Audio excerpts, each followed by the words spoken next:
Osmania university from Hyderabad regional centre. ఈరోజు మనం discuss చేయబోయేది ఏంటంటే BHIC 131 history of India up to 300 CE సిలబస్లో నుంచి 14th యూనిట్ మనం డిస్కస్ చేయబోతున్నాం. 14th యూనిట్లో ఉన్నటువంటి ఏంటంటే unit contents administrative organisation, economy and society during the Mauryan period and post-Mauryan period. Administrative organization and economy society of the Mauryan period and also post-Mauryan period.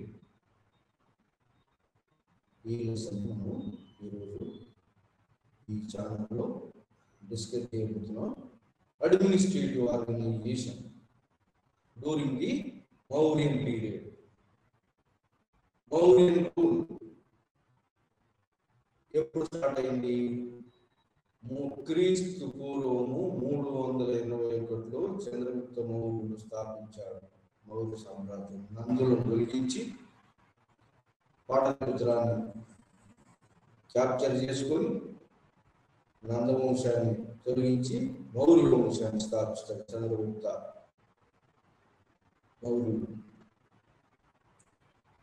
మరి ఇతను ఆ తర్వాత ఇతను north western part of India Alexander దండయాత్ర తర్వాత అతను వెనకకు పోయిన తర్వాత ఒక క్రియేటివ్ వ్యాక్యూమ్ కూడా ఫిల్ చేసి ఆ ప్రాంతాన్ని నార్త్ వెస్టర్న్ పార్ట్ ఆఫ్ ఇండియాలో సెల్యూకస్ నికేటర్ అనే వాడిని ఓడించి ఆ ప్రాంతాన్ని కూడా ఆ విధంగా దాదాపుగా భారతదేశాన్ని ఒక ఐక్య యూనిట్గా ఒక సార్వభౌమత్వం కిందికి ఒక పెద్ద మగధ మహాజనపద నుంచి మొత్తం జనపదాలన్నింటినీ కూడా ఆక్రమించుకుంది.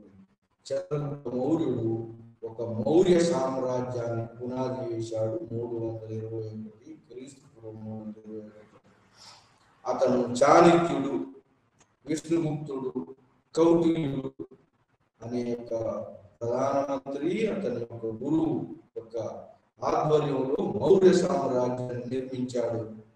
బాగా ఎక్స్పాన్షన్ అన్ని మహాజనపదాలన్నింటినీ కూడా దాంట్లో స్వాలో చేసుకున్నాడు, అన్నింటినీ దాంట్లో కలిపేసుకున్నాడు. ఆ విధంగా పెద్ద మౌర్య సామ్రాజ్యాన్ని స్థాపించాడు చంద్రగుప్త మౌర్యుడు. 321 నుంచి 301 దాకా ఇతను పరిపాలించాడు. దాదాపు 20 సంవత్సరాలు 20 సంవత్సరాలు పరిపాలించాడు.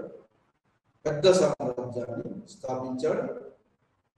అతని తర్వాత అతని కొడుకు 321 నుంచి బింబిసారుడు కాదు బిందుసారుడు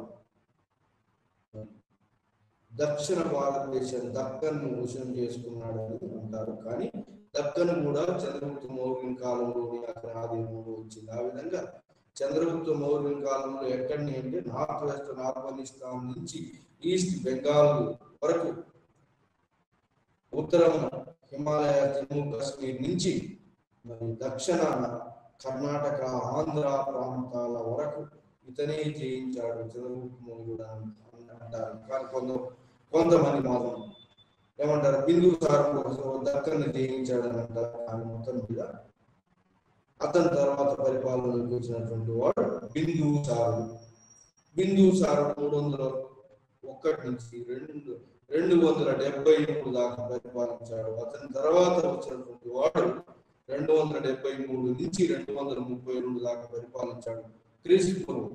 ఇదంతా కూడా క్రీస్తుపూర్వం. అశోకుడు సామ్రాజ్యానికి వచ్చాడు, అశోక చక్రవర్తి. ఎందుకంటే పెద్ద సామ్రాజ్యాన్ని వెళ్ళారు కాబట్టి వీళ్ళని చక్రవర్తులను పిలుస్తారు. కొంత ప్రాంతాన్ని పరిపాలించే వాళ్ళు రాజులు, కింగ్స్ అంటారు. కింగ్స్ ఓవర్ కింగ్స్ కాబట్టి చక్రవర్తులు అంటారు. ఆ విధంగా అశోక చక్రవర్తి కళింగ యుద్ధం చేశాడు. కళింగ యుద్ధం తర్వాత ధర్మఘోష, బేలి ఘోష బదులు ధర్మఘోషతోటి, ధర్మంతో మొత్తం ఒక కళింగని అతను యుద్ధం చేశాడు. ఆ కళింగ తర్వాత మొత్తం మీద ధర్మంతో ప్రజలను అందరినీ గెలవాలి. ఆ విధంగా పెద్ద సామ్రాజ్యాన్ని కన్సాలిడేట్ చేయాలి, ఐక్యం చేయాలి. ధర్మ మహామాత్రం పెట్టి, ధర్మ ప్రచారాన్ని పెట్టి ఆ విధంగా ఐక్యం ధర్మఘోషతోటి పరిపాలన మొదలుపెట్టాడు ఎవడు? అశోకుడు. మరి ఈ మౌర్యుల చరిత్రకు ఆధారాలు ఏమిటంటే, ముఖ్యంగా దీనికి మౌర్యుల చరిత్రకు ఆధారాలు మరి కౌటిల్యుని అర్థశాస్త్రం, కౌటిల్యుడు, విష్ణుగుప్తుడు, చాణక్యుని యొక్క అర్థశాస్త్రం, పొలిటికల్ పాలిటీని ఎకానమీ గురించి తెలుపుతుంది కౌటిల్యుని అర్థశాస్త్రం. ఇంకొక బుక్ ఏంటంటే మెగస్థనీస్ ఇండికా. ఆ ఇండికా గ్రంథంలో రచించిన కొన్ని భాగాలు పోయిన వాటిని ఏం చేశారంటే, ఆ తర్వాత వచ్చిన గ్రీక్ రచయితలు డియోడరస్ అనేవాడు, స్ట్రాబో అనేవాడు, అరియన్ అనేవాళ్ళు వాటిని మెగస్థనీస్ ఇండికాలో ఉన్నటువంటి వాటిని క్రోడీకరించారు, కంపైల్ చేశారు. వాళ్ళ గ్రంథాల ఆధారంగా మెగస్థనీస్ ఇండికా గ్రంథం అతని యొక్క మౌర్యుల చరిత్ర గురించి అతను రాసిన గ్రంథం బయటకు వచ్చింది వాళ్ళ ద్వారా. సో అది కాకుండా ఇంకా సోర్స్ ఏంటంటే, అశోకుని రాక్ ఎడిక్ట్స్, రాగి మీద చేసిన శాసనాలు 14 శాసనాలు, పిల్లర్ ఎడిక్ట్స్ 6-7 పిల్లర్ ఎడిక్ట్స్ ఉన్నాయి. ఇంకా minor rock edicts, minor pillar edicts, rock edicts కూడా ఉన్నాయి శాసనాలు. సో ఈ విధంగా అశోకుని శాసనాలు 3వ ఆధారం.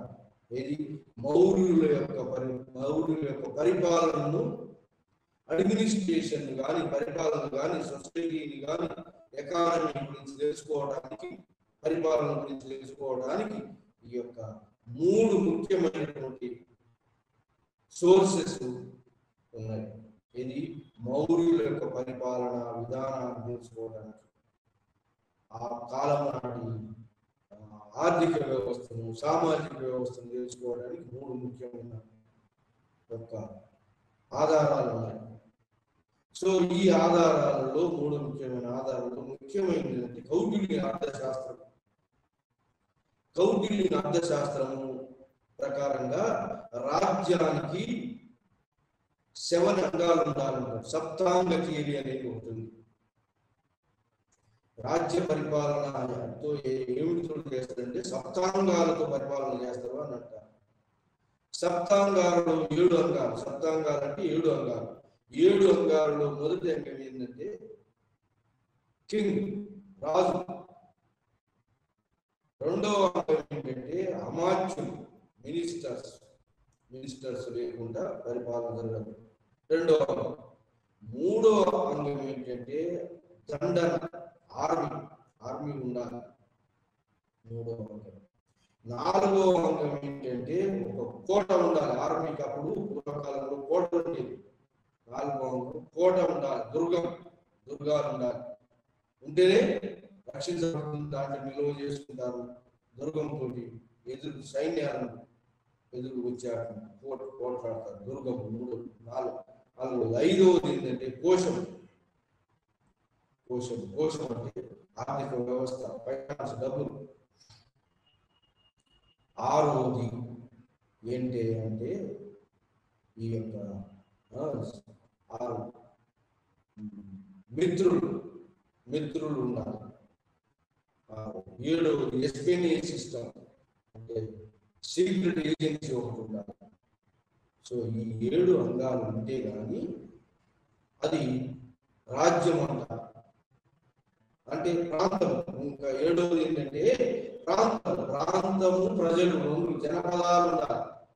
జనము పదం టెరిటరీ లేకుండా రాజ్యం లేదు, రాజ్యం లేకుండా రాజు లేడు, రాజు లేకుండా మిగతా అంగాలు లేవు. సో ఈ విధంగా మొదటి ఏంటంటే రాజ్యానికి జనము పదము, జనపద టెరిటరీ ఉండాలి, భూభాగం ఉండాలి.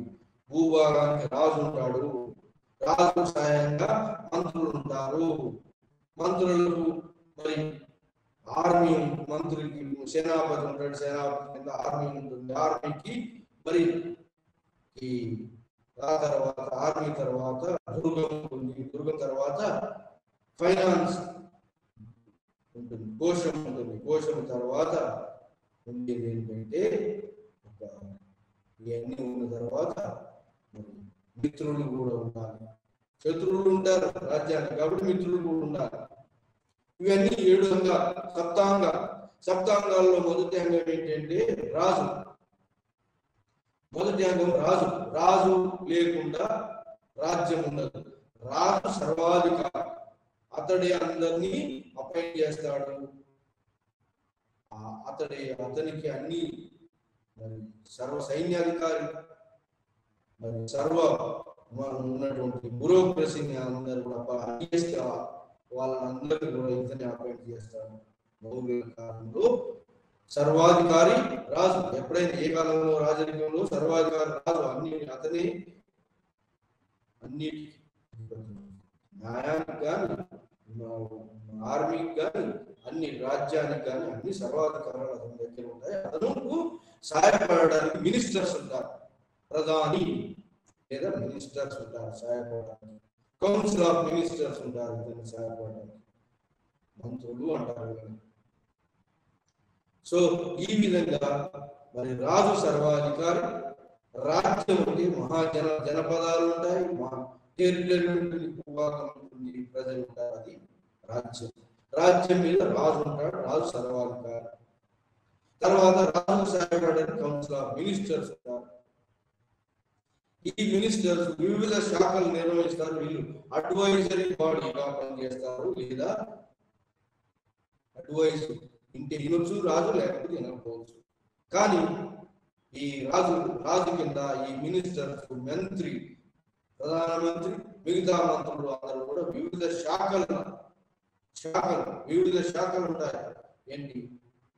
ప్రధానమంత్రి కింద ప్రధాని, ముఖ్యమంత్రి, ప్రధానమంత్రి లాగా కింద వివిధ రకాల మంత్రులు ఉంటారు. రెవెన్యూ మంత్రి, ఆర్మీ మంత్రి, so even foreign affairs minister, so local పాలన, లోకల్ అడ్మినిస్ట్రేషన్, ఇవన్నీ కూడా మంత్రి మండలి ఉంటుంది సహాయం చేయడానికి. ఇది అడ్మినిస్ట్రేషన్. అది మంత్రి మండలి అనేది అమాత్యులు అంటారు దాన్ని. అమాత్యులు వర్గం ఉంటుంది. ఆ తర్వాత మరి జనము ఉంటేనే ఉంటాయి. మూడవది అమాత్యులు. అమాత్యుల తర్వాత ఇంకా అతనికి పరిపాలన సహాయపడటానికి ఈ రాజు అపాయింట్ చేసిన బ్యూరోక్రసీ కూడా ఉంటుంది. పరిపాలన భాగంలోనే బ్యూరోక్రసీ ఉంటుంది. బ్యూరోక్రసీ అంటే వివిధ గవర్నర్లు, మరి ప్రాంతాల మీద అపాయింట్ చేసిన గవర్నర్లు, మరి సామంత రాజులు, మరి కుమార మాత్స్యాలు, ఇవన్నీ. సో ఈ విధంగా మౌర్యుల కాలంలో ముఖ్యంగా మరి ఈ యొక్క బ్యూరోక్రసీ ఉన్నది. పెద్ద బ్యూరోక్రసీ ఉన్నది పరిపాలన సాగించడానికి, మంత్రులు, బ్యూరోక్రసీ. ఆ తర్వాత ఉన్నటువంటిది ఏంటి అంటే దుర్గం ఉండాలి. కోట ఉండాలి. కోట ఉంటేనే కానీ అప్పుడు రాజ్యాలు మరి బలంగా ఉంది. అన్ని కోటలు ఉంది, ముఖ్యంగా క్యాపిటల్ కోటలు ఉంది. రాజు యొక్క క్యాపిటల్ కోటలు, వివిధ ప్రాంతాల్లో కూడా కోట ఉంది. కోటలలో ఎవరంటే ఆర్మీ ఉంది. కోటలలో ఆర్మీ ఉంది. మరి ఆర్మీ అడ్మినిస్ట్రేషన్ కూడా చూడడానికి ఆర్మీ ఎన్ని బలగాలు అంటే చతురంగ బలగాలు, ముఖ్యంగా నావికా బలం ఉండేది, ఆర్మీలో కాల్బలం ఉండేది, తర్వాత క్యావలరీ ఫోర్స్ ఉండేది, గుర్రబలం ఉండేది, ఎలిఫెంటరీ ఫోర్స్ కూడా ఉండేది. మరి ఈ అన్నిటినీ కూడా సప్లై చేయడానికి ఒక పనిముట్లు సప్లై చేయడానికి ఒక వర్గం ఉండేది. దాన్ని ఆ విధంగా మరి మొత్తం ఆర్మీ అడ్మినిస్ట్రేషన్, సేనాపతి కింద అడ్మినిస్ట్రేషన్ చూడడానికి 30 మంది సభ్యులు ఉండి 6 బోర్డులుగా విభజించబడ్డారు. ఒక్కొక్క బోర్డు 5 మెంబర్లు ఉంటారు. ఒక్కొక్క బోర్డు ఒక్కొక్క పని చూస్తుంది. ఆ నావి పని ఒకరు, కాల్బలం పని వాటి యొక్క అవసరాలు ఒకరు కాల్బలం మీద, మరి ఆ తర్వాత గుర్రపు దళం, ఎలిఫెంటరీ ఫోర్స్, చారియట్స్ 5 చారియట్స్ అంటే రథాలు 5 ఉంటాయి. 6వది ఏంటి అంటే ఈ పనిముట్లు, బుల్లెట్ కార్డ్స్ తోటి వాళ్ళకు అవసరమైనటువంటి యంత్ర సామాగ్రి సప్లై చేసేది ఒక బోర్డు. ఈ విధంగా 6 బోర్డులతోటి ఆర్మీ అవసరాలు తీర్చేవాళ్ళు. ఇది ఆర్మీ అడ్మినిస్ట్రేషన్ ఉంది. ఆ తర్వాత ఆర్మీ అడ్మినిస్ట్రేషన్ తర్వాత ఉండేది ఏంటి అంటే ఈ ఆర్మీని ఎక్కడ పెట్టేది? దుర్గం, కోటలు. దుర్గం అనేది ఇంకొక అంగం. కోటలు ఉండేవి. ఎక్కడెక్కడ కోటలు? ముఖ్యమైనటువంటి ప్లేసులో, ముఖ్యమైనటువంటి క్యాపిటల్ ఏరియాలో కోటలు ఉండేవి. కోటలలో ఈ ఆర్మీని పెట్టబడ్డారు. ఆ విధంగా ఆర్మీ కోటలు ఉండటం వల్లనే అప్పుడు రక్షణ విధానం అట్లా ఉండేది. ఆ తర్వాత ముఖ్యమైనది ఇంకోటి ఏంటంటే కోశాధికారం, రెవెన్యూ అడ్మినిస్ట్రేషన్. ముఖ్యమైనది రెవెన్యూ అడ్మినిస్ట్రేషన్. రెవెన్యూ అడ్మినిస్ట్రేషన్ లో రెవెన్యూ రావడం పోవడం అనేది 2 అంశాలు ఉంటాయి. రెవెన్యూ ఎక్కడెక్కడి నుంచి వస్తుంది, ఎక్కడెక్కడ పోవాలి అనేది కూడా 2 అంశాలు ఉంటాయి. రెవెన్యూ వచ్చేది ఎక్కడెక్కడి నుంచి వస్తుందంటే రోడ్ల పైన, మార్గాలు అంటే ట్రేడర్స్ పన్నులు కలిగిస్తారు. ఎవరు రోడ్లు యూజ్ చేసుకుంటారు కాబట్టి ట్రేడర్స్. ఎవరు? వణిజులు ట్రేడర్ అంటే వర్త వ్యాపారం చేసే వాళ్ళు పన్ను కడతారు. ఇంకా ఎవరు కడతారంటే, ఇంకా పన్ను కట్టే వాళ్ళు అంటే రూరల్ ఏరియాలో ఉన్నటువంటి ఒక వృత్తి పనుల వాళ్ళు కూడా వృత్తి పనులు కడతారు, ఆర్టిజాన్స్. ఆ తర్వాత వ్యవసాయం చేసే వాళ్ళు వ్యవసాయ పన్ను, మరి ఇరిగేషన్ ప్రాజెక్టులు ఉన్న కాడ ఇరిగేషన్ ప్రాజెక్టు వాళ్ళు ఇచ్చే పన్ను ఉంటుంది. పన్ను వచ్చేది ఇదంతా ఇరిగేషన్ డ్యామ్స్ పెట్టే కాడ అక్కడ పన్ను. ఇంకా మరి ఇంకా ఏంటంటే ఇంకా పన్నులు ఏంటంటే ఇంకా ఎక్కడి నుంచి వస్తాయంటే పన్నులు పట్టణాల నుంచి పన్నులు వస్తాయి. కొత్త వ్యాపారం, ఇరిగేషన్ ప్రాజెక్ట్స్, ఆర్టిజాన్స్, మరి కల్టివేటర్స్, రూరల్ ఏరియా నుంచి అర్బన్ ఏరియాలో ఉన్నటువంటి వివిధ ప్రొఫెషనలిస్ట్ కూడా కొత్త వ్యాపారం మిగతా వృత్తుల వాళ్ళందరూ కూడా ట్యాక్స్ పే చేస్తారు. ఆ విధంగా ఆదాయం వస్తుంది. ఏది? మరి సేల్స్, కొత్త వ్యాపారం, సేల్స్, మార్కెట్స్ ఉంటాయి. మార్కెట్లలో వస్తువులు అమ్ముకోవడానికి, అమ్మకానికి పన్ను, కొనుగోలు, అమ్మకం, కొనుగోలు మార్కెట్లు ఉంటాయి. మార్కెట్లలో సేల్స్ ట్యాక్స్ ఉంటుంది. సో ఈ విధంగా మరి ఫారెస్ట్ మీద నుంచి వచ్చేటువంటి వాటి నుంచి కూడా వస్తుంది ఆదాయం. ఫారెస్ట్ లో ఉన్నటువంటి ప్రొడక్ట్స్ నుంచి కూడా ఆదాయం, ప్రభుత్వానికి ఆదాయం. మైన్స్ నుంచి కూడా వస్తుంది. మైన్స్ అంటే భూగర్భ గనులు ఎవరి ఆధిపత్యంలో ఉంటాయి? ప్రభుత్వ ఆధిపత్యంలో ఉంటాయి. ఈ విధంగా ప్రభుత్వానికి ఆదాయం వస్తుంది వివిధ నుంచి. రెవెన్యూ అడ్మినిస్ట్రేషన్ లో ఆదాయం అంటే కలెక్షన్, ట్యాక్స్ కలెక్షన్ చేస్తారు. భూమి మీద ఎంత ట్యాక్స్ అంటే 1/6 ట్యాక్స్ గా ఉండేది. 1/6 బాగా పంటలో 1/6. లేదా ఇరిగేషన్ ఉన్న కాడ ఇరిగేషన్ పన్ను వేరే ఉండేది, మళ్ళీ ఎక్కువ ఉండేది. సో ఆ విధంగా వివిధ రూపాల్లో కలెక్టర్ పన్నులు కలెక్షన్ చేసేవాడిని ఏమంటారంటే సమహర్త అంటారు. మరి collection collect సంహర్త, Sannidhata, treasurer, Sannidhata, treasurer, కోశాధికారి. ఈ విధంగా ఇద్దరు అధికారులు ఉంటారు. కలెక్షన్ అధికారి ఉంటాడు, మరి కోశాధికారి ఉంటాడు. సో ఈ విధంగా మరి ఆదాయం రావడం, ఆదాయం పోవడం ఉంటుంది. రెవెన్యూ ఇన్ఫ్లో అయిపోయింది, అవుట్ ఫ్లో అంటే బయటికి పోయింది. ఎక్కువ ఆదాయాన్ని, వచ్చిన ఆదాయాన్ని ఎక్కువ దేనికి ఖర్చు పెడతారంటే, ఎక్కువగా ఖర్చు పెట్టేది రాజు అవసరాలు, రాజ వంశము యొక్క రాజు యొక్క కుటుంబం మీద, కుటుంబ అవసరాలు. ఇంకా అది కాకుండా రెండవ అవసరం ఏంటంటే ఆర్మీ మెయింటెనెన్స్, ఆర్మీ. ఆ తర్వాత మూడవ అవసరం ఏంటంటే బ్యూరోక్రసీ మెయింటెనెన్స్, బ్యూరోక్రసీ పరిపాలనలో ఉన్నటువంటి వాళ్ళకి బ్యూరోక్రసీ. ఇక్కడ మౌర్యుల కాలంలో ల్యాండ్ గ్రాంట్స్ ఎవరికి లేవు, అంతా కూడా పేమెంట్. ఆర్మీకి కానీ, మరి మంత్రులకు కానీ, బ్యూరోక్రసీ కానీ అందరికి payment, paying administration, shifting from one place to another place every 5 years అధికారంలో ఇలాంటి పేయింగ్ అడ్మినిస్ట్రేషన్ ఉండేది. ఈ పేమెంట్.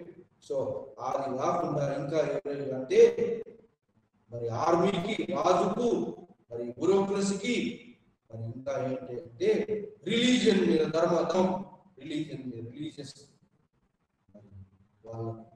ఎవరు రిలీజియస్ మాంక్స్ మీద కానీ వాళ్ళకు కూడా పేమెంట్ ఉంది, డబ్బు సాయం చేసేవాళ్ళు. సో రిలీజియస్ అవసరాల కోసం ధర్మ మహాపాత్రులు, రిలీజియన్. ఇంకోటి ఏంటంటే పబ్లిక్ వర్క్స్ డిపార్ట్మెంట్, ఇంకోటి ఉంది. పబ్లిక్ వర్క్స్ డిపార్ట్మెంట్ ప్రజోపయోగ పనులన్నింటి కూడా చేపట్టే దాంట్లో కన్స్ట్రక్షన్ డ్యామ్స్ కూడా ఉండేవి, చెరువులు కూడా ఉండేవి, కుంటలు కూడా ఉండేవి, బావులు కూడా ఉండేవి. సో ఇవన్నీ పబ్లిక్ వర్క్స్ డిపార్ట్మెంట్ ఇంకా రాజు కొంతమందికి తోలికంగా ఆర్థిక సహాయం, ఎవరికి గొప్ప గొప్ప పనులు ప్రభుత్వానికి చేసినటువంటి, అందరికీ సేవలు అందజేసిన వాళ్ళు కూడా హ్యూజ్ అమౌంట్ ఇచ్చేది రాజు. సో ఆ విధంగా అవుట్ ఫ్లో ఆఫ్ మనీ పోయి ఇన్ఫ్లో వచ్చేది, అవుట్. ఇది రెవెన్యూ అడ్మినిస్ట్రేషన్ అంటారు. ఆ తర్వాత ముఖ్యమైనది ఇంకోటి ఏంటంటే ఎస్పెనీస్ సిస్టమ్ అంటే స్పై, వార్తాహరులు ఎవరంటే ఒక స్థలంలో ఉండేటువంటి, ఒకే చోట ఉండేటువంటి వాళ్ళు, ఆ ప్రాంతాల్లో స్థానికంగా ఉండేటువంటి వార్తాహరులు ఉంటారు. రోమింగ్ వార్తాహరులు, ఒక ప్రాంతం నుండి ఒక ప్రాంతంలోకి మారువేషంలో తిరిగేటువంటి, డిస్గైజ్డ్ గా తిరిగేటువంటి వార్తాహరులు, స్పై సిస్టమ్ ఉన్నది.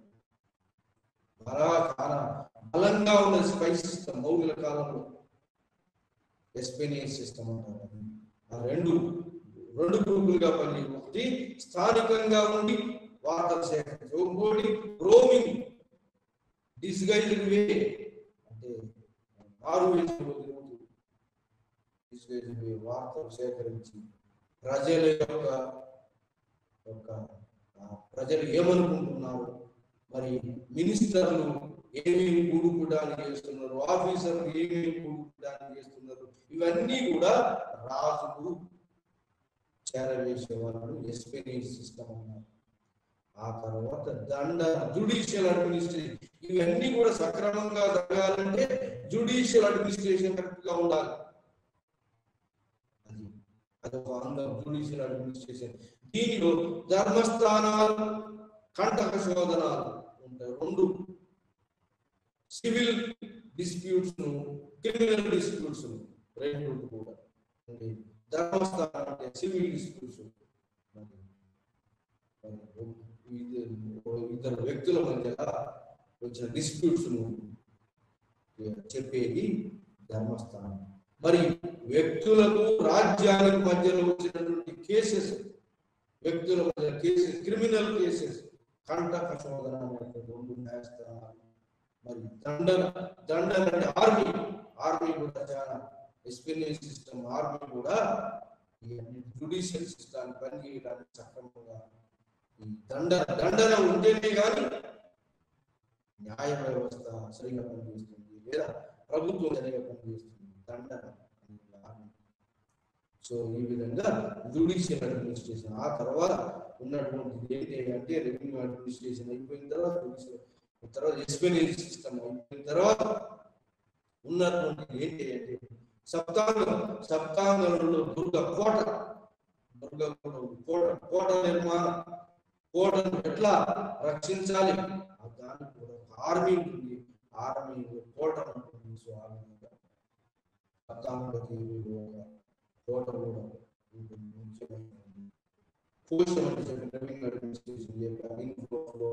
ఆ తర్వాత ఏంటి అంటే ముఖ్యమైనది సిటీ అడ్మినిస్ట్రేషన్. పురా ప్రాంతం క్యాపిటల్ సిటీ. మౌర్యుల కాలంలో పాటలీపుత్రం అడ్మినిస్ట్రేషన్ కు మెగాస్థనీసికా ద్వారా మనం తెలిసేది పాటలీపుత్రం అడ్మినిస్ట్రేషన్ చూడడానికి 6 బోర్డ్స్ ఉండేవాళ్ళ. 6 బోర్డులు, ఈచ్ బోర్డు 5 కమిటీస్ గా డివైడ్ అయ్యి ఈ యొక్క పాటలీపుత్రం అడ్మినిస్ట్రేషన్ పరిపాలన చూసేది. ఒకటి బోర్డు ఏంటంటే ఆ ఇరిగేషన్ ఆ ఒక బోర్డు అంటే వాళ్ళకు వాటర్ సప్లై, శానిటేషన్ చూసేది. ఇంకో బోర్డు ఏంటి ఏం చూసేదంటే పట్టణాల్లో ఉన్నటువంటి బర్త్స్ అండ్ డెత్స్ క్యాలిక్యులేషన్, జనాభా లెక్కలు. ఇంకొక బోర్డు ఏం చూసేదంటే బయట వాళ్ళు వచ్చేది పోయేది, వాళ్ళ వసతుల గురించి చూసేది. ఈ విధంగా 6 బోర్డులు పట్టణ యొక్క అవసరాలు, వివిధ అవసరాలు తీర్చడానికి మార్కెట్లు నిర్వహించడం, మరి ఏ వస్తువులు వస్తున్నాయి ఆ వస్తువుల మీద నిఘా పెట్టడం, ఆ వస్తువుల యొక్క మీద ట్యాక్స్, సేల్స్ ట్యాక్స్ వేయడం, ఆ వస్తువు కంట్రోల్స్ కూడా ధరల విధానం, వస్తువుల యొక్క కంట్రోల్స్ కూడా ప్రభుత్వానికి వచ్చి. సో ఈ విధంగా మరి ఈ యొక్క మార్కెట్ కంట్రోల్, అడ్మినిస్ట్రేషన్, ఇంకా మిగతా మరియు supplies of the people, food supply, తర్వాత వివిధ వస్తువులు ఆర్టిజాన్ గూడ్స్ సప్లై మార్కెట్ నిర్వహించి ప్రజల అవసరాలు తీర్చడానికి, నీటి అవసరాలు తీర్చడానికి, ఈ విద్య, మిగతా ఈ విధంగా వివిధ అవసరాలు, పట్టణ అవసరాలు తీర్చడానికి శ్రేణి స్కిల్స్ బ్యాంకింగ్ సిస్టమ్ కూడా ఉంది. సో ఈ విధంగా పాటలీపుత్ర అడ్మినిస్ట్రేషన్ 6 బోర్డ్స్ తోటి, ఈచ్ బోర్డు 5 మెంబర్స్ అలా అడ్మినిస్ట్రేషన్. అది కాకుండా ఇంకా రూరల్ అడ్మినిస్ట్రేషన్ ఏరియాలో మొత్తం ఈ విధంగా. ఇది కాకుండా ప్రొవిన్షియల్ అడ్మినిస్ట్రేషన్, మొత్తం రాజ్యాన్ని, మౌర్య సామ్రాజ్యాన్ని మరి ఎన్ని భాగాలు అంటే ఈస్టర్న్ ప్రాంతం, ఒరిస్సా ప్రాంతంలో చోసలి అనేది క్యాపిటల్ గా ఉండేది. సెంట్రల్ ఇండియాలో ఉజ్జయిని అనేది క్యాపిటల్ గా ఉండేది. నార్థన్ ఇండియాలో తక్షశిల అనేది క్యాపిటల్ గా ఉండేది. దక్షిణ భారతదేశంలో సువర్ణగిరి అనేది క్యాపిటల్. ఈ విధంగా 4 ప్రముఖ క్యాపిటల్స్ ఉండేవి. పాటలీపుత్రం కాకుండా, సెంట్రల్ లో ఉండే పాటలీపుత్రం కాకుండా మిగతా ఇవి కూడా క్యాపిటల్స్. మౌర్యుల కాలంలో ఇవి కూడా పెద్ద పెద్ద క్యాపిటల్ సిటీస్ గా ఉండేవి. ఉజ్జయిని, తక్షశిల, చోసలి ఈస్టర్న్ ఒరిస్సా ఏరియాలో, ఉజ్జయిని సెంట్రల్ ఇండియాలో, తక్షశిల దక్షిణ భారతదేశంలో సువర్ణగిరి క్యాపిటల్. పాటలీపుత్రం కాకుండా క్యాపిటల్స్, ఈ క్యాపిటల్స్ కూడా ఇవన్నీ కూడా మొత్తం రాజ్యాన్ని మొత్తం ప్రావిన్సెస్ గా డివైడ్ చేశారు. ప్రావిన్సెస్ మీద ఎవరు ఉండేదంటే కుమారమాక్షులు. కుమార అంటే రాజుల యొక్క యువరాజులు పరిపాలన. వీళ్ళు కూడా ఏముండేది, మినిస్టర్స్, కౌన్సిల్ ఆఫ్ మినిస్టర్స్ ఉండేది వీళ్ళకు, రాజు అంటే సామంత రాజుల్లా యువరాజు వాడు ఎవరు రాజు అపాయింట్ చేస్తారు, ఎవరు మౌర్య రాజు అపాయింట్ చేసినటువంటి కుమారరాజులకు అసిస్ట్ చేయడానికి కౌన్సిల్ ఆఫ్ మినిస్టర్స్, ఆర్మీ, మళ్ళా రిపబ్లిక్ ఆఫ్ ఆ విధంగా ఏది మరి పాటలీపుత్రంలో మౌర్యులు ఎట్లా పరిపాలిస్తారు అట్లా అన్ని అంగాలు వీళ్ళకు ఉండేవి.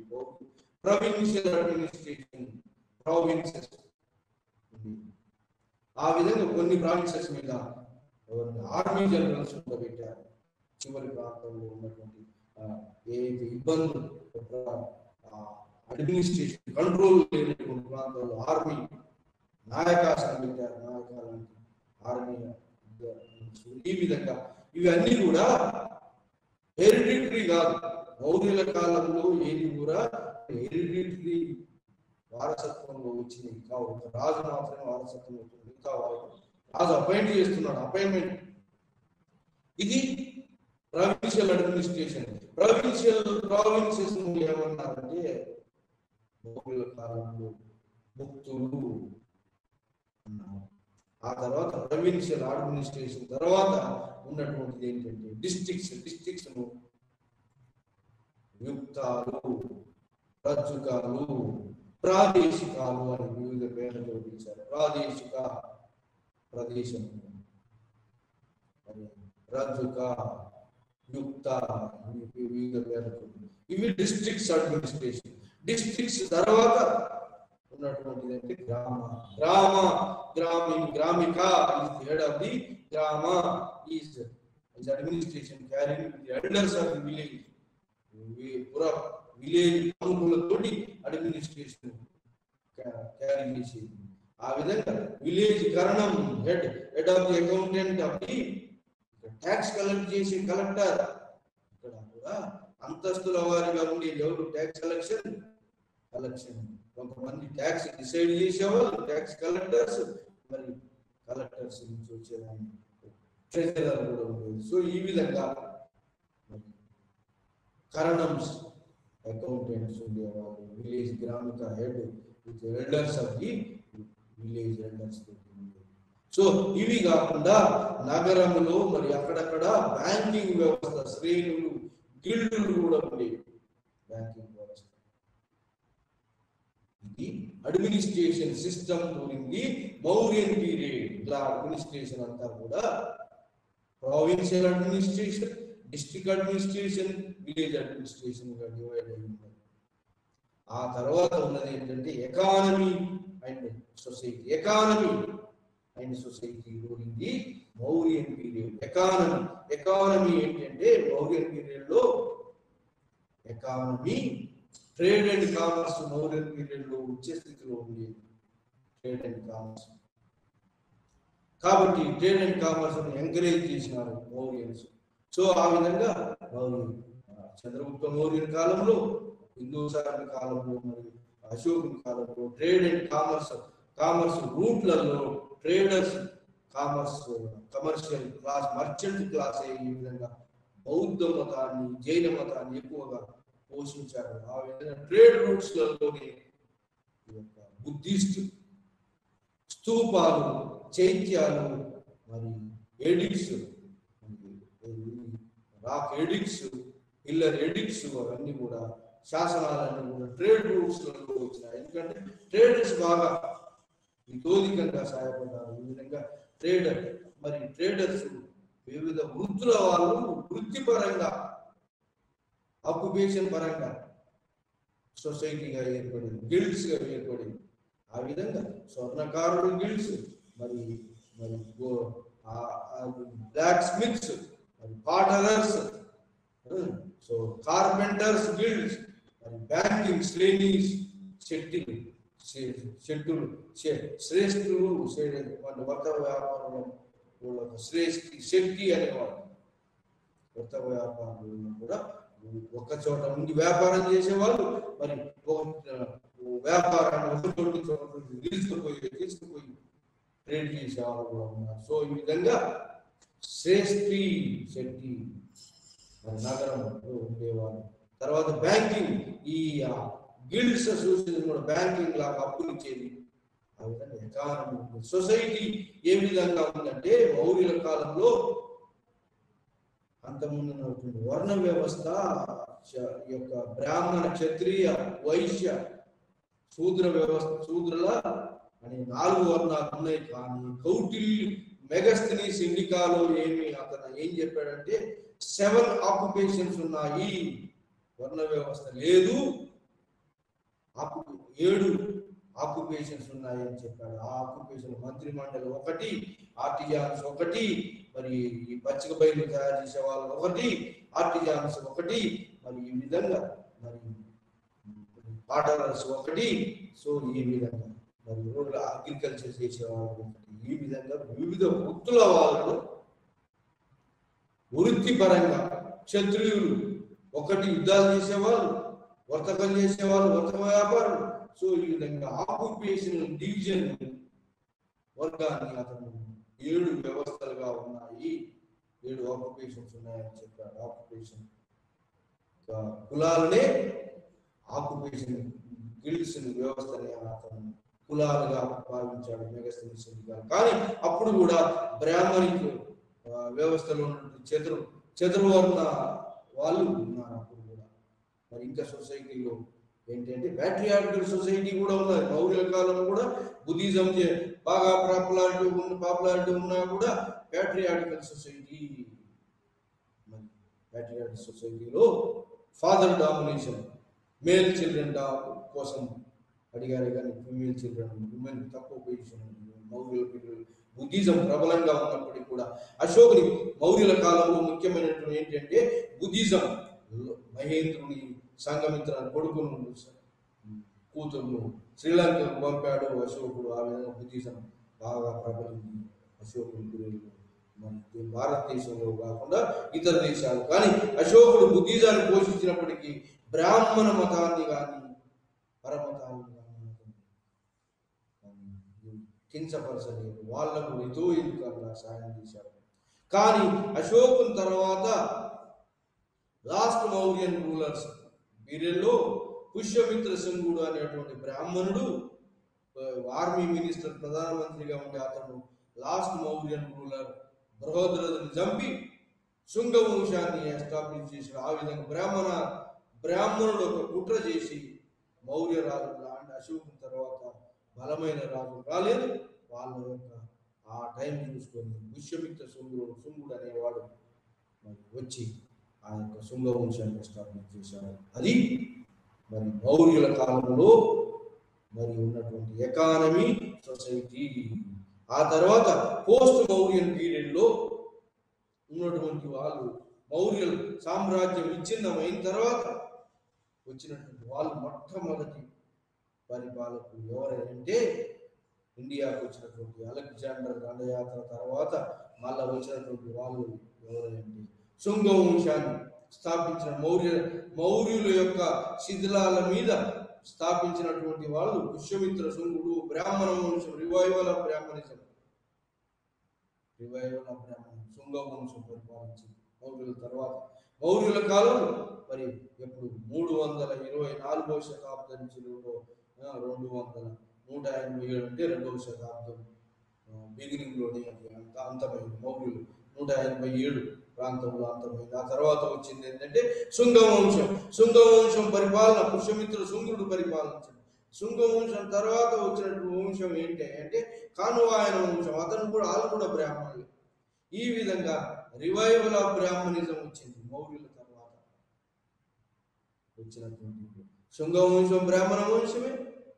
మరి కానువాయన వంశం మగధ నుంచి పరిపాలించిన కానువాయన వంశం కూడా బ్రాహ్మణ వంశం. ఆ విధంగా చిన్న చిన్న రాజ్యాలు వచ్చినాయి, పెట్టి కింగ్డమ్స్, పెట్టి రాజ్యాలు వచ్చినాయి. మౌర్యుల అంత పెద్ద సామ్రాజ్యం మళ్ళీ రాలేదు. ఇక ఈ శృంగ వంశం వచ్చింది. శృంగ వంశం తర్వాత పాటలిపుత్రం నుంచి కాన్వాయన వంశం వచ్చింది. అదే కాలంలో ఒడిశాలో కళింగ అధిపతి ఖారవేలు అత్తిగుంప ఇన్స్క్రిప్షన్ ఎవిడెన్స్. దాని ప్రకారం ఏంటంటే ఖారవేలుడు పెద్ద రాజు అని, అతడు శాతకర్ణి ఓడించాడని, మగధను కూడా పట్టుకున్నాడని పెద్ద రాజు అని చెప్పబడుతుంది. అతి గొప్ప ఇన్స్క్రిప్షన్ కళింగ కారవేలు. ఇతను జైన మతాన్ని పోషించాడు. వండర్ఫుల్. జైన మతాన్ని పోషించినటువంటి కళింగ కారవేలుని అతి గొప్ప ఇన్స్క్రిప్షన్ శాసనం గొప్పతనాన్ని చెప్తుంది. ఆ తర్వాత వచ్చిన రాజులు శుంగులు, కాన్వాయనులు, మరి కారవేలుని కళింగ కారవేలుని తర్వాత వచ్చినటువంటి వాళ్ళు ఇండో గ్రీకులు పరిపాలించారు భారతదేశం. బ్యాక్ట్రియా నుంచి ఇండో గ్రీకులు, మినాండర్ ఇండో గ్రీకు రాజు, మిలిండపానా అనేటువంటి గ్రంథం తోటి ఇండో గ్రీకులు పరిపాలన. నార్త్ వెస్టర్న్ పార్ట్ ఆఫ్ ఇండియాలో ఇండో గ్రీకులు పరిపాలించారు. ఇండో గ్రీకులు వీళ్ళందరూ కూడా క్రీస్తు పూర్వం 1వ శతాబ్దంలో పరిపాలించారు. ఇండో గ్రీకుల తర్వాత పార్థియన్స్, పాల్లవాసు పరిపాలించారు. పార్థియన్స్, పాల్లవాసు, షకాసు, ఆ తర్వాత పార్థియన్స్ ఇరాన్ నుంచి, పాల్లవాస్, పార్థియన్స్, శకశాత్రపాస్ వెస్టర్న్ ఇండియాలో పరిపాలించారు. శకశాత్రపాలు పరిపాలించాడు. శకశాత్రపాలు 2 వర్గాలు ఉండేవి, శకశాత్రపాలు. మరి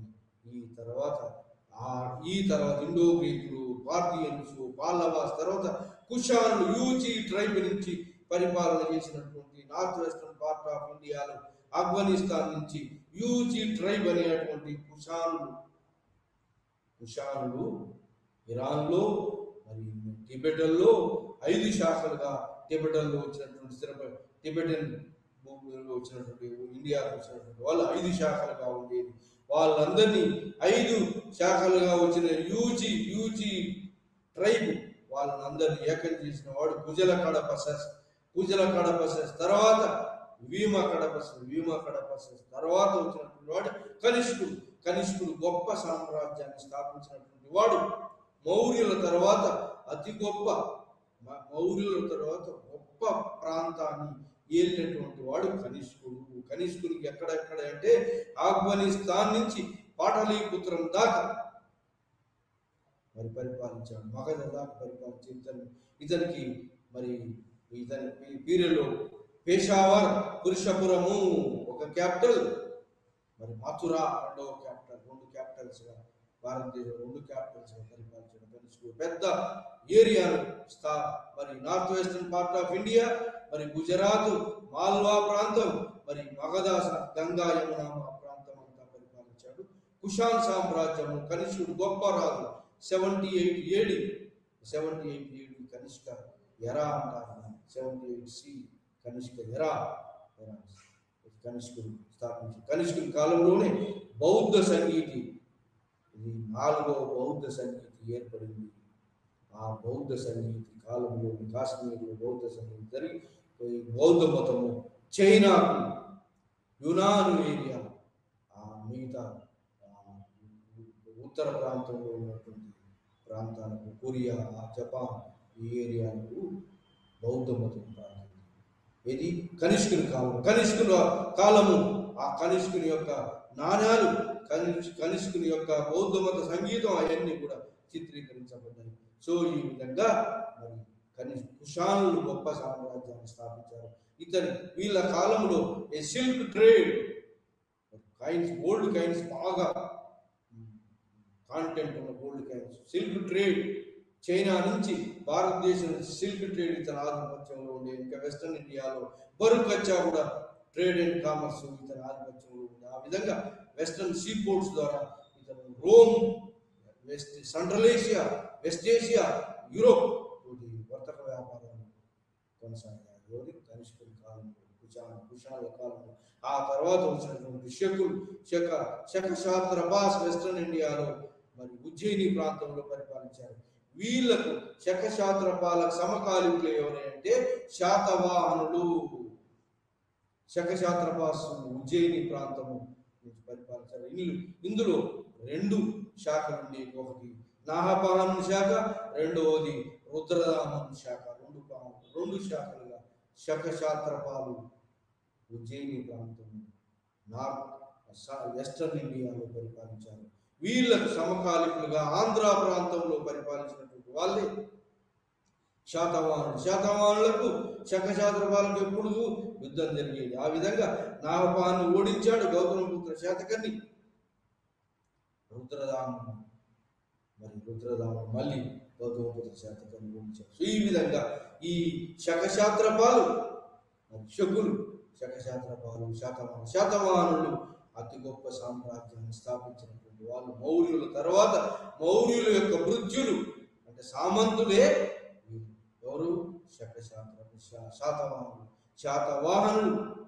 మరి ఈ యొక్క క్రీస్తు శకము 2వ శతాబ్దం నుంచి, క్రీస్తు పూర్వం 2వ శతాబ్దం నుంచి క్రీస్తు శకము 250 దాకా పరిపాలించినటువంటి ఈ యొక్క శాతవాహనులు ఆంధ్ర ప్రాంతాన్ని, మహారాష్ట్ర ప్రాంతాన్ని, మాల్వా ప్రాంతాన్ని, గుజరాత్ ప్రాంతాన్ని, కర్ణాటక ప్రాంతాన్ని అంతా కూడా ఏకఛత్రాధిపత్యంలో పరిపాలించినటువంటి ఈ శాతవాహన కాలాన్ని తెలిపేటువంటి నానాగటి ఇన్స్క్రిప్షన్ శాతకర్ణి 1 గురించి తెలుపుతుంది. శాతకర్ణి 1 యొక్క పరిపాలన. తర్వాత నాసిక్ ఇన్స్క్రిప్షన్ గౌతమిపుత్ర శాతకర్ణి గురించి తెలుపుతుంది.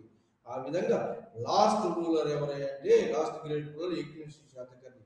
వీళ్ళు మరి శాతవాహనుల యొక్క గ్లోరీని రెస్టోర్ చేసినటువంటి వాడు గౌతమిపుత్ర శాతకర్ణి. ఏక బ్రాహ్మణ, వర్ణ సంక్రమణ, మరి ఇతని కాలం రైజ, అశ్వమేధ, యజ్ఞయాగాలు, బ్రాహ్మణిజం అంటే రివైవల్ ఆఫ్ బ్రాహ్మణిజం. మొట్టమొదటిసారి land grants given to the Brahmanas and Buddhist monks కు మొట్టమొదటిసారి ల్యాండ్ గ్రాంట్స్ ఇచ్చింది శాతవాహనుల పీరియడ్. మరి శాతవాహనుల పీరియడ్లో అడ్మినిస్ట్రేషన్ ఏంటి అంటే ఫ్యూడలైజ్డ్ అడ్మినిస్ట్రేషన్. మౌర్యుల కాలంలో ఫ్యూడల్ అడ్మినిస్ట్రేషన్ లేదు, సెంట్రలైజ్డ్ బ్యూరోక్రసీ. కానీ ఈ పోస్ట్ మౌర్యన్ పీరియడ్లో మొట్టమొదటిసారి శాతవాహనుల పీరియడ్లో feudalized, militarized administration system. Military area కూడా కొన్ని ప్రాంతాలు ఇచ్చారు. తిరుగుబాటు జరిగే ప్రాంతాలు ఫ్యూడలైజ్డ్. మరి సామంత రాజులు కూడా ఉంది. సామంత మహారథి, మహాభోజకాస్, మహారథీస్, వీళ్ళంతా కూడా మహాభోజకాస్. ఆంధ్ర ప్రాంతంలో మహారథీస్, మహారాష్ట్రలో. ఆ విధంగా 2 క్యాపిటల్స్ గా శాతవాహనులు పరిపాలించారు.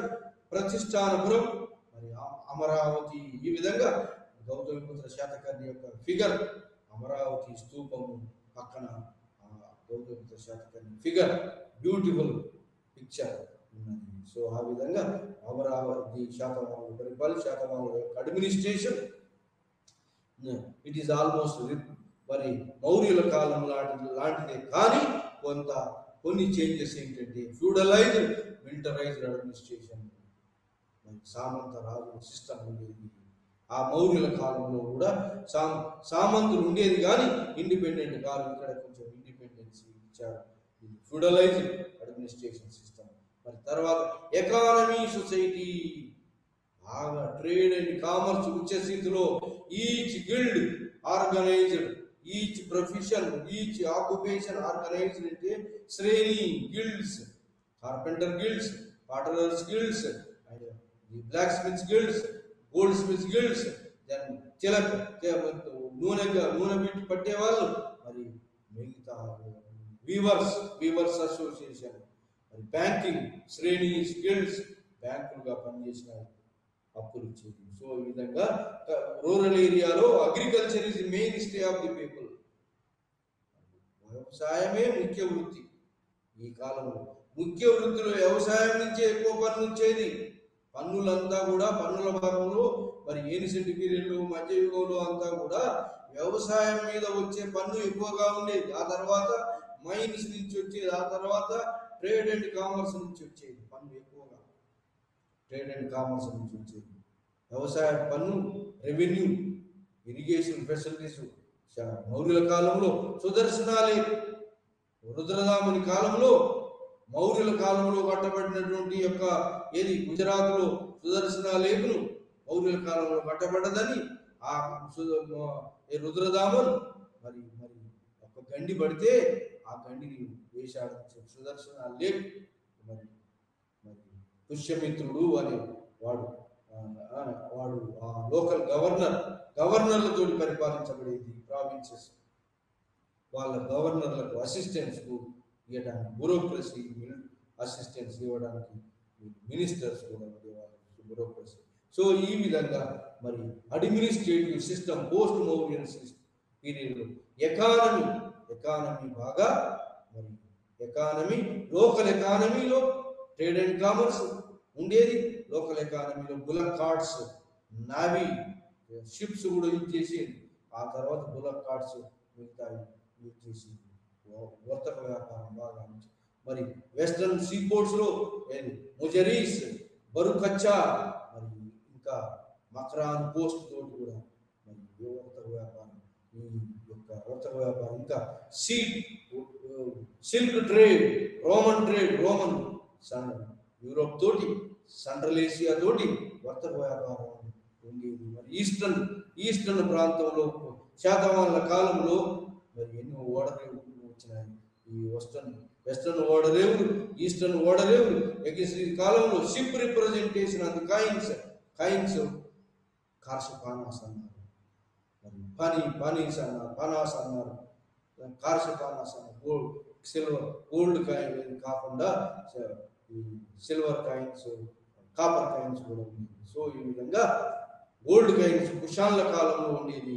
మరి ఆ తర్వాత మరి లోకల్ చలామణికి మరి సిల్వర్ కాయిన్స్, కాపర్ కాయిన్స్ కూడా లెడ్ కాయిన్స్, శాతవాహనుల కాలంలో సీసం కాయిన్స్, లెడ్ కాయిన్స్ కూడా ఉండేవి. ఈ విధంగా సొసైటీలో మరి పోస్ట్ మౌర్యన్ పీరియడ్లో ఎకానమీ, వర్తక వ్యాపారం, మరి విదేశీయులతో వర్తక వ్యాపారం, రోమ్ తోటి, సెంట్రల్ ఏషియా తోటి, వెస్ట్ ఏషియా తోటి వర్తక వ్యాపారం, సౌత్ ఈస్ట్ ఏషియా తోటి వర్తక వ్యాపారం శాతవాహన కాలంలో ఉచ్చ స్థితిలో ఉండేది. అంతేకాకుండా మరి ఈ గిల్డ్స్, శ్రేణీస్, మరి పరిపాలన, నాగరిక, మరి విలేజ్ కల్టివేషన్ బాగా ఫారెస్ట్ ఏరియాను కల్టివేషన్లోకి తీసుకొచ్చారు, ల్యాండ్ గ్రాంట్స్ ఇచ్చారు. ఆ విధంగా కల్టివేషన్, ఎక్కువ ల్యాండ్ కల్టివేషన్లోకి తీసుకొచ్చారు. ఆ విధంగా శాతవాహనుల కాలంలో increased agriculture production, trade and commerce, శ్రేణీస్, గిల్డ్ వ్యవస్థ, బ్యాంకింగ్ వ్యవస్థ, వర్తక వ్యాపారం, విదేశీయులతో రోమన్ కాయిన్స్ మనకు అరికమేళ్ళు బయటపడ్డాయి.